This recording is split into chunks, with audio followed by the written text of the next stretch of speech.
Bonjour à toutes et à tous, merci d'être venus pour l'ouverture de la 11e saison d'Avenue Centrale. Les programmes sont sur la petite table à côté. Donc un programme très riche encore cette année et je suis particulièrement heureuse d'ouvrir cette saison en collaboration avec le laboratoire Pacte et avec donc Daniel Véron qui est sociologue à l'université de Caen et chercheur au CNAM, au Centre d'études de l'emploi et du travail et fellow à l'Institut Convergence Migration.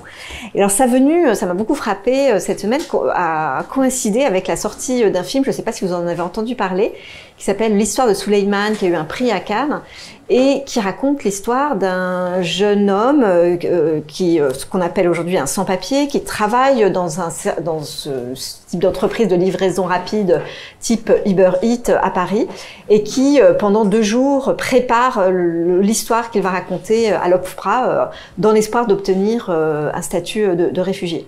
Et ce personnage correspond très exactement aux hommes et aux femmes qui sont étudiés par Daniel Véron dans son livre « Le travail migrant, l'autre délocalisation », paru cette année aux éditions La Dispute, et qui est aussi l'objet de sa conférence aujourd'hui. Donc merci beaucoup d'être venu depuis Caen, depuis Paris aussi. Et donc je vous laisse la parole pour 30 minutes. Très bien, merci beaucoup de l'invitation. Je suis vraiment ravi de présenter l'ouvrage dans ce cadre-là. Alors, je vais commencer par quelques citations de presse donc qui datent de l'année 2020. Donc année de la crise Covid, et donc parmi les effets révélateurs, donc vous savez que la crise a été révélatrice de tout un tas de processus sociaux, d'inégalités sociales, etc. Et parmi ces effets, les contradictions qui portent sur le recours au travail migrant figurent aussi en bonne place. Et donc voilà, ces titres sont les suivants, donc vous les voyez. S'ils ne passent pas la frontière, les fraises sont flinguées. Ça, c'est un maraîcher qui s'alarme à ce moment-là. Donc on est au printemps 2020, au tout début du confinement. Et puis un autre qui prévient que si on embauche des locaux, on ne va pas sortir nos récoltes. Et donc de fait, à ce moment-là, la fermeture des frontières mondiales stoppe net l'ensemble des circulations intra-européennes, mais pas uniquement, évidemment, mondiales.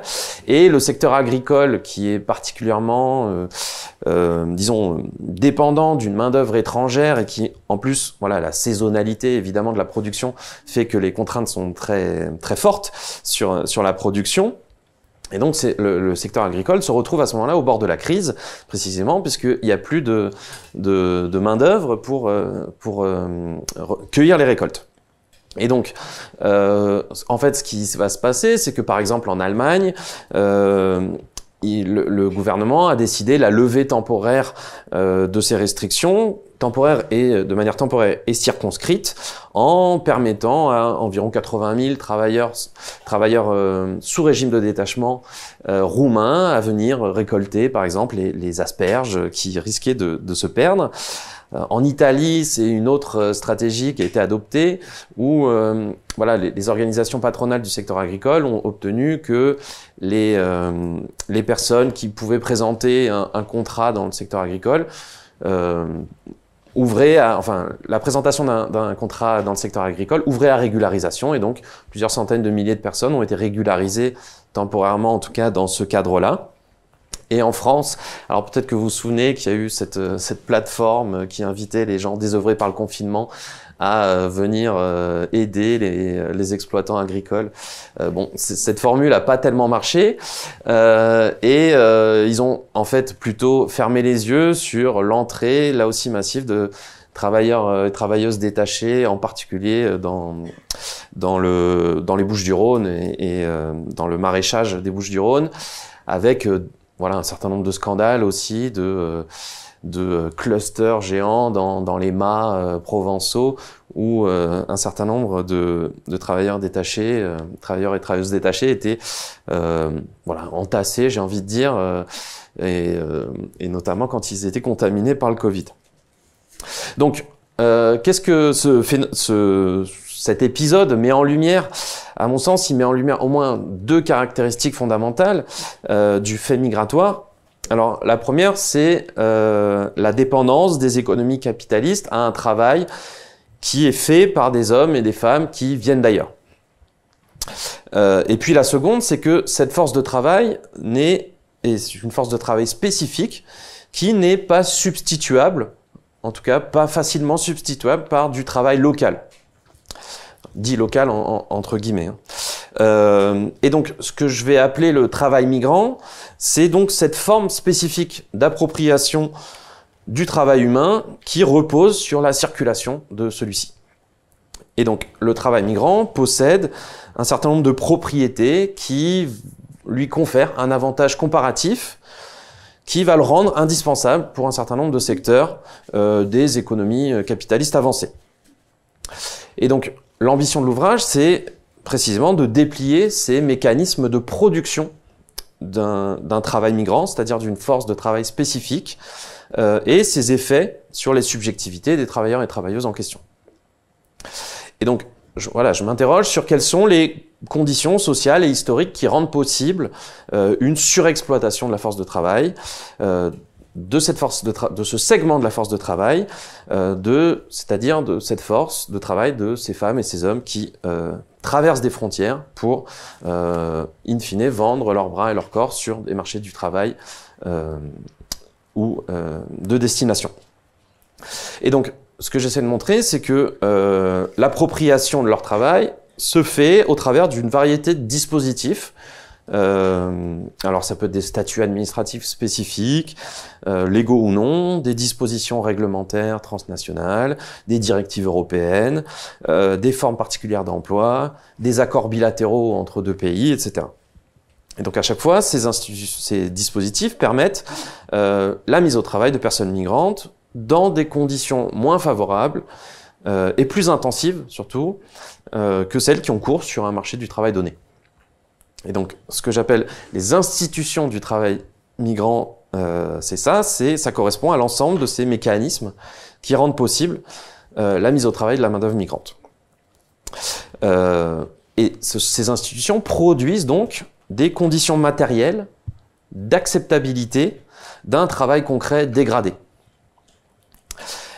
À chaque fois, dans ces institutions, l'avantage comparatif de ce travail migrant repose en réalité sur la production d'un différentiel de prix entre deux groupes de main-d'œuvre.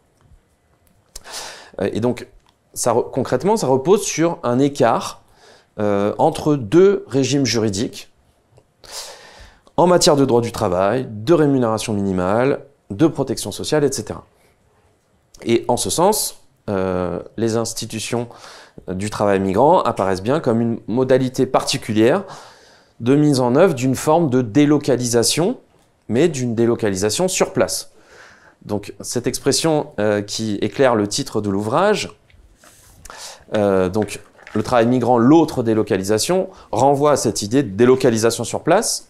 Alors, délocalisation sur place, c'est une expression qui a été forgée par Emmanuel Terray dans les années 90 pour désigner justement l'opération qui consiste, grâce à l'embauche de travailleurs et travailleuses en situation irrégulière, à offrir à la production qui n'est pas délocalisable des avantages équivalents à une opération de délocalisation. Donc ces secteurs, c'est typiquement l'agriculture, le bâtiment et travaux publics, donc évidemment, voilà, parce qu'un bâtiment doit être construit là où il va se tenir, a priori, le nettoyage des bureaux du secteur tertiaire, la restauration, le service à la personne, etc. Et donc par définition, voilà, la production ne peut pas être déplacée, et donc le travail doit nécessairement se faire sur place, et donc à partir de ce moment-là, une stratégie centrale pour intensifier l'accumulation de capital repose sur un abaissement du prix d'un segment de cette main-d'œuvre, et donc voilà, par le recours à une force de travail importée, c'est-à-dire donc à du travail migrant. Donc aujourd'hui, et c'est ce que j'examine dans l'ouvrage, en tout cas j'en examine, il y en a sans doute d'autres, mais j'examine au moins 2 modalités distinctes de recours au travail migrant et de production d'un travail migrant. C'est donc soit d'abord par le refus du séjour, tout simplement, donc à refus d'une inclusion pleine et entière au droit commun, soit par la mise en concurrence des droits du travail et des systèmes de protection sociale. Alors, dans le premier cas de figure, c'est typiquement la figure des sans-papiers qu'on retrouve, c'est-à-dire un contingent de migrants et migrantes illégalisés sur le territoire, qui sont exclus du droit commun, et donc cette exclusion est le ressort d'une surexploitation. Et dans le second, on retrouve ce qu'on appelle le travail détaché ou le détachement de salariés en Europe, où précisément, voilà, on juxtapose des régimes juridiques et dont on utilise le différentiel de prix là de manière légale cette fois-ci. Et voilà, ça rejoint aussi tout un tas de pratiques de ce qu'on appelle de gestion offshore de la main-d'œuvre. Et donc, vous avez une figure paradigmatique de cette stratégie qui est le pavillon de complaisance dans le secteur maritime. C'est cette même logique de déterritorialiser la relation d'emploi et donc de mettre en concurrence, encore une fois, faire de l'optimisation sociale et fiscale, mettre en concurrence des régimes juridiques. Et donc, si vous voulez, c'est voilà, la face légale et la face illégale d'une même pièce que j'explore dans cet ouvrage. Et aujourd'hui, j'évoquerai sans doute surtout la première, donc le cas des institutions du travail migrant illégalisé. Donc, juste un mot sur le matériau. Donc, c'est pas directement l'ouvrage de la thèse, mais ça repose grandement sur mon travail de thèse, qui proposait une comparaison entre 3 pays des processus d'illégalisation des personnes, donc les 3 pays étant la France, le Canada et l'Argentine. Et puis des travaux ultérieurs de post-doctorat, et puis jusqu'à aujourd'hui, sur le détachement, notamment dans le secteur industriel et dans la construction navale, donc à Saint-Nazaire.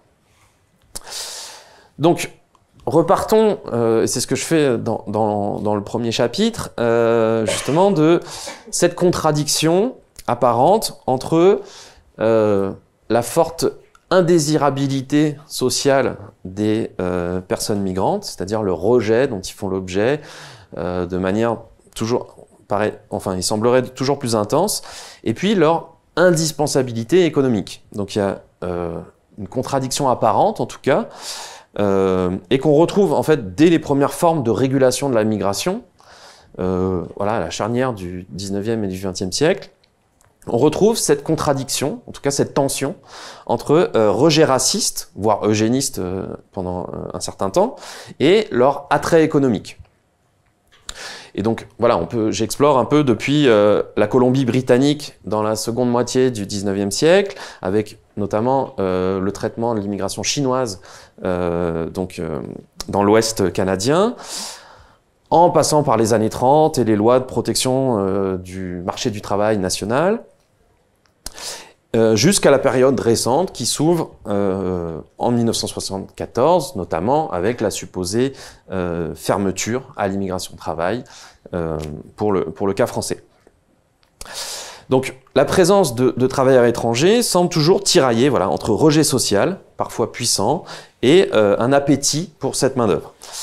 Or, ce qui pourrait passer pour un paradoxe, justement, j'essaye de montrer que ça n'en est pas un, et que c'est précisément le rejet symbolique, matériel, dont ils sont l'objet qui produit les conditions pour que leur force du travail, précisément, soit si attrayante économiquement.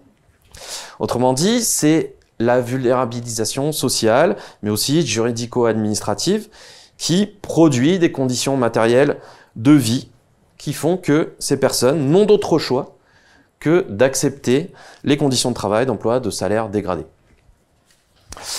Donc, en fait, à cette aune, on peut lire la période qui s'ouvre à partir, je commencerai par là pour, disons, raccourcir un petit peu l'historique de cette logique, de cette contradiction, qui s'ouvre en 1974, qui est caractérisée par, en réalité, l'illégalisation systématique des personnes migrantes comme un mode de gestion des flux migratoires.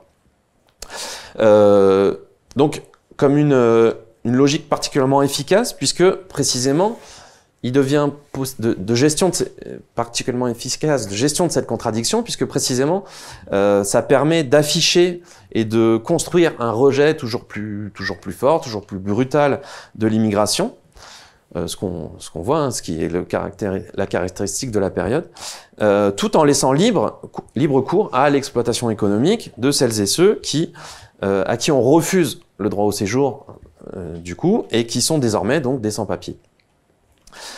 Donc, à partir des années 70, dans le fil aussi de l'hégémonie grandissante du capitalisme néolibéral, des transformations productives, organisationnelles, managériales qui en découlent et qui caractérisent cette période, tout se passe comme si les contingents de main-d'œuvre étrangère, qui étaient marqués jusque-là par la figure du travailleur immigré, de l'OS immigré, suivaient donc un double mouvement, donc mouvement d'illégalisation ou de moins de fragilisation du statut administratif d'une part, et qui s'accompagne d'autre part d'une exclusion du monde salarial stable et protégé, puisque, voilà, en réalité, ce serait un peu long de développer, mais ce sont les emplois qui sont occupés par les étrangers, qui sont les premiers touchés par la désindustrialisation, et aussi par le développement de la sous-traitance, de l'intérim, etc.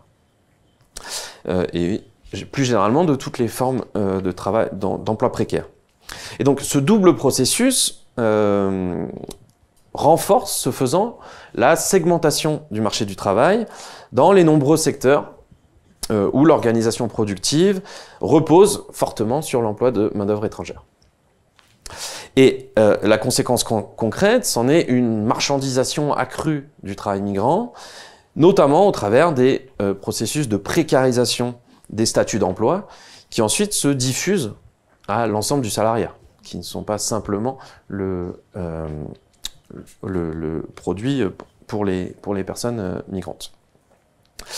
Et donc, quelles sont dès lors aujourd'hui ces modalités justement d'insertion sur le marché du travail des personnes migrants et migrantes illégalisées?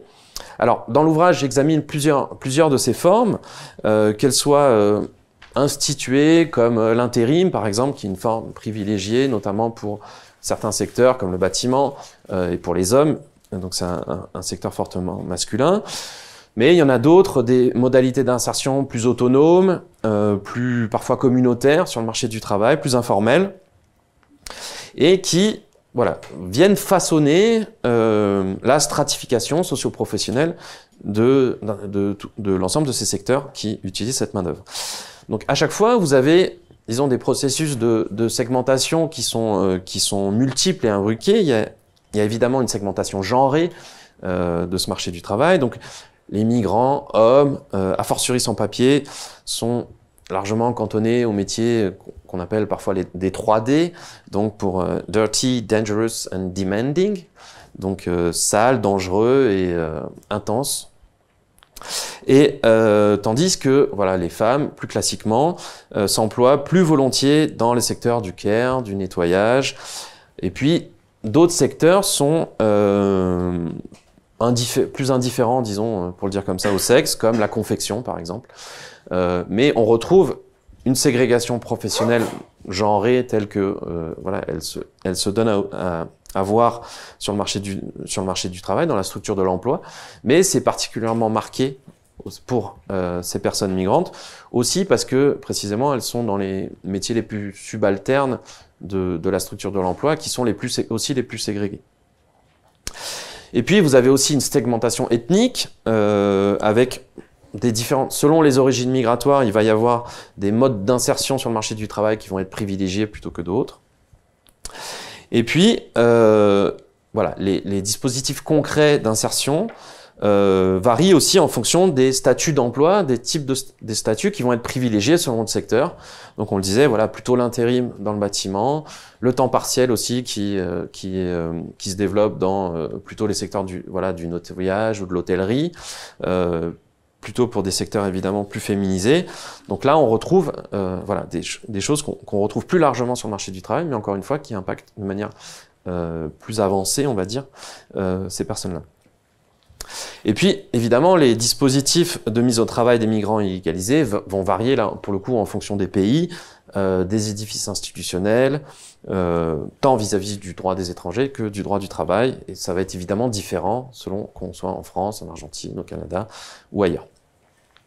Mais ce qu'on voit, c'est qu'à chaque fois, on est à la pointe des formes d'emploi précaires. Disons, c'est la pointe avancée de la précarisation du salariat.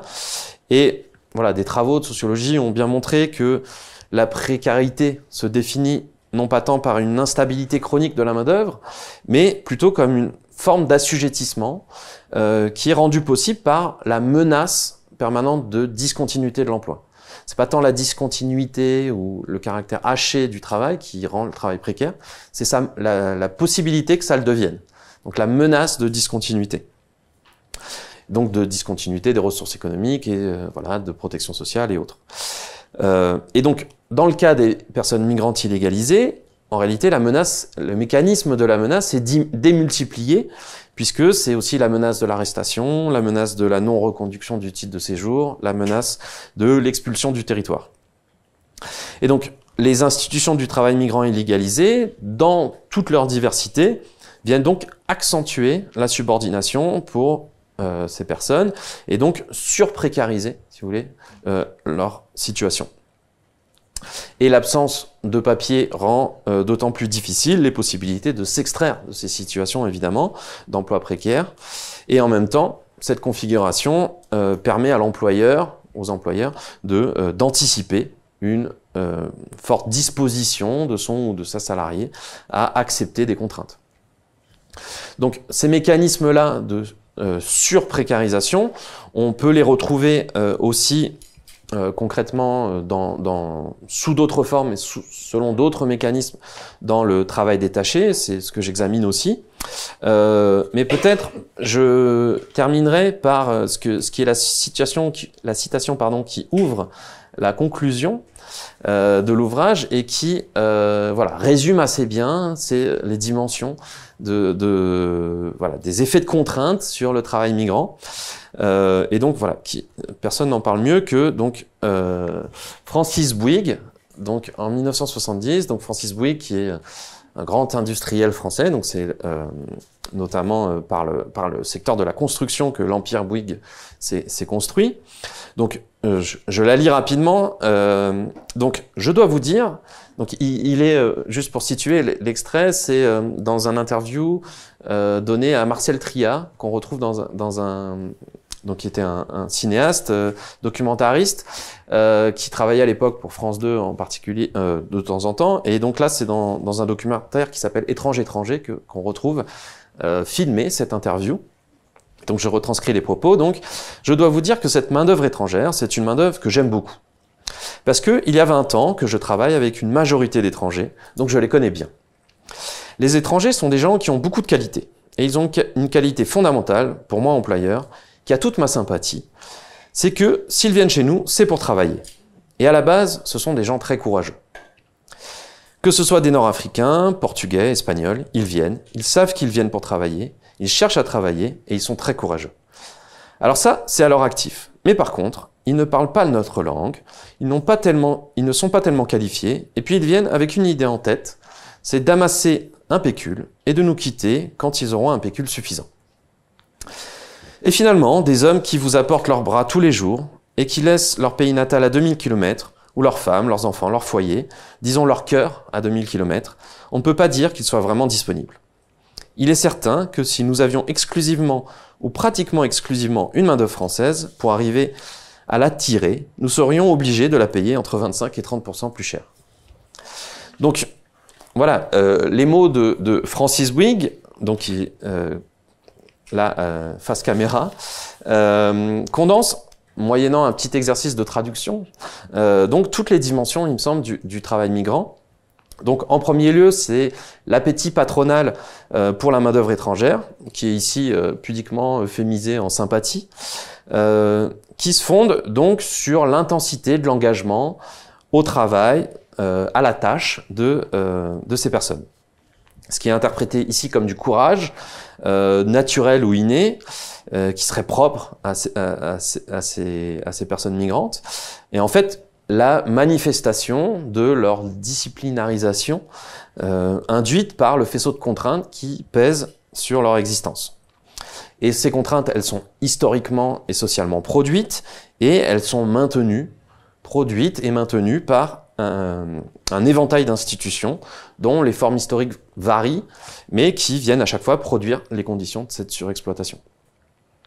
En second lieu, on voit que cette inégalité instituée donc s'adosse à un système de représentation qui viennent naturaliser la place objective qui est réservée aux travailleurs et travailleuses migrants.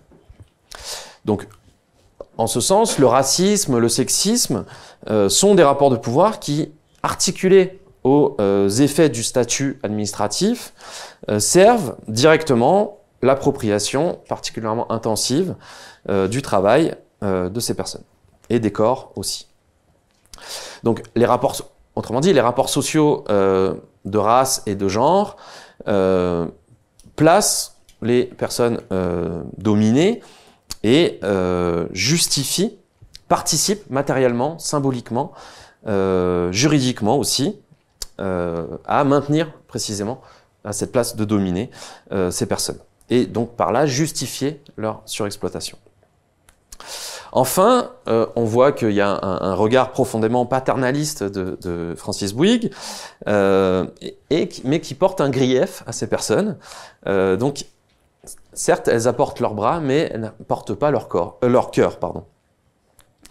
Et donc, ce qui est un peu formulé comme une forme d'ingratitude, signale en réalité, malgré tout, une réalité de l'expérience de la migration de travail,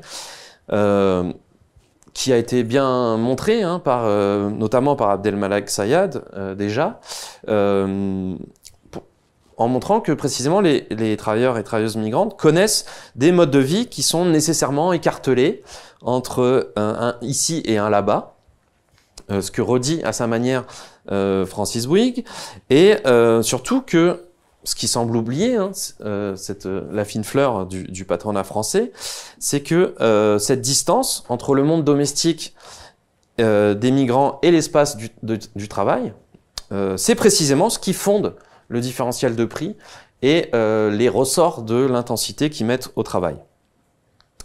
Et donc, un cœur à distance, autrement dit, c'est une des conditions de l'exploitation intensive de ce travail.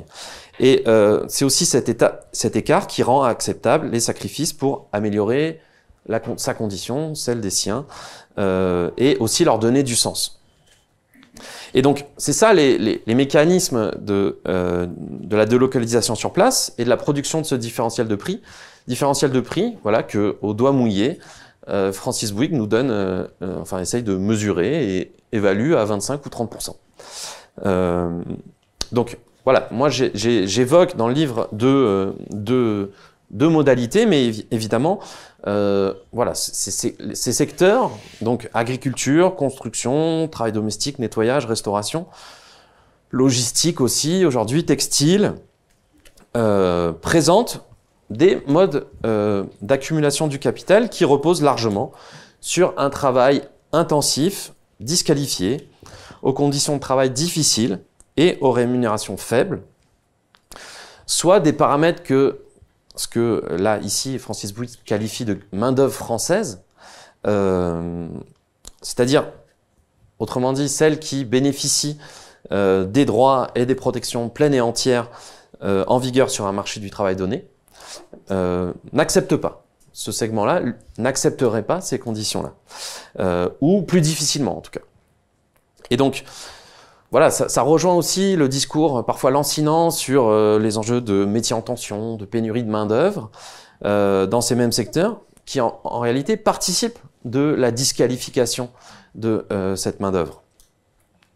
Et la rentabilité économique de ces secteurs repose précisément sur la possibilité de constituer ces segments de main-d'œuvre qui vont accepter ces conditions de travail et de rémunération dégradées. Et donc, l'illégalité migratoire, comme le détachement sur lequel je suis peu revenu, mais sont des formes institutionnelles qui rendent possible cette segmentation du marché du travail. Mais il faudrait, voilà, il y en a bien d'autres, et puis on pourrait aussi voir la continuité avec simplement le racisme systémique, par exemple, qui a cours sur le marché du travail, qui produit aussi des formes de disqualification qui ont ces mêmes effets, même si de manière moins brutale ou moins radicale. Et donc cette mécanique, hein, elle suppose en réalité une étanchéité en fait entre les segments de main-d'œuvre, et c'est l'impossibilité de faire autrement, d'aspirer à mieux, de se sortir de ces conditions matérielles qui mènent à l'acceptation des conditions dégradées de salaire et d'emploi. Et donc, la conséquence pratique, c'est que le groupe de main-d'œuvre subalterne migrante n'entre pas, ou pas directement, en concurrence sur le marché du travail général avec la main-d'œuvre majoritaire. Dès lors, donc, l'argument qui est souvent avancé dans le champ politique, hein, qui consiste à faire peser la responsabilité d'une dégradation des salaires ou simplement de l'offre de travail sur la présence d'étrangers, ou y voir une menace pour l'État social, non seulement est fallacieux, mais aussi dangereux en réalité pour disons le camp du travail. Et au contraire, il faut saisir que le travail migrant est en première ligne des stratégies contemporaines du capital pour fissurer, fracturer les institutions salariales, donc travail intérimaire, temps partiel subi, ubérisation, emploi intermédiaire, sous-traitance en cascade, déterritorialisation de l'emploi, limitation des droits syndicaux, facilitation du licenciement. Le travail migrant, en réalité, est à chaque fois au cœur, à la pointe avancée des formes de précarisation du monde du travail.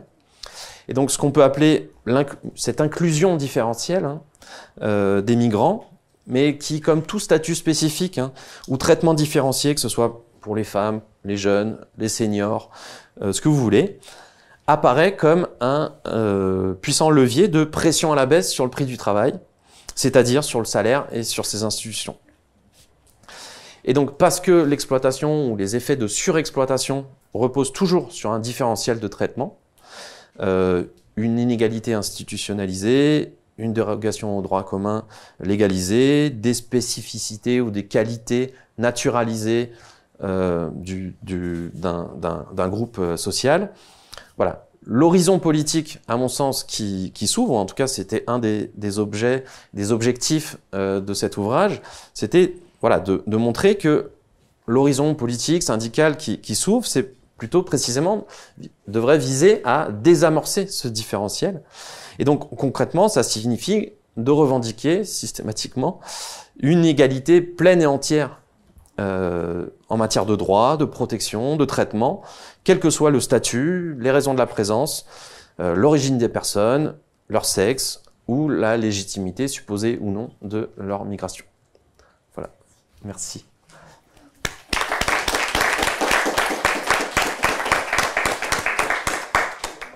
Infiniment pour cette conférence qui fait vraiment voler en éclats un certain nombre, non seulement d'idées reçues, mais même de représentations fortement ancrées, en montrant que l'illégalité du travail migrant est au lieu d'être une sorte de réalité à part, et en fait un rouage même de l'économie, en fait, donc une de ces conditions de réalisation et de succès, si on prend les critères des critères de cette économie-là. Mais donc j'ouvre tout de suite la discussion.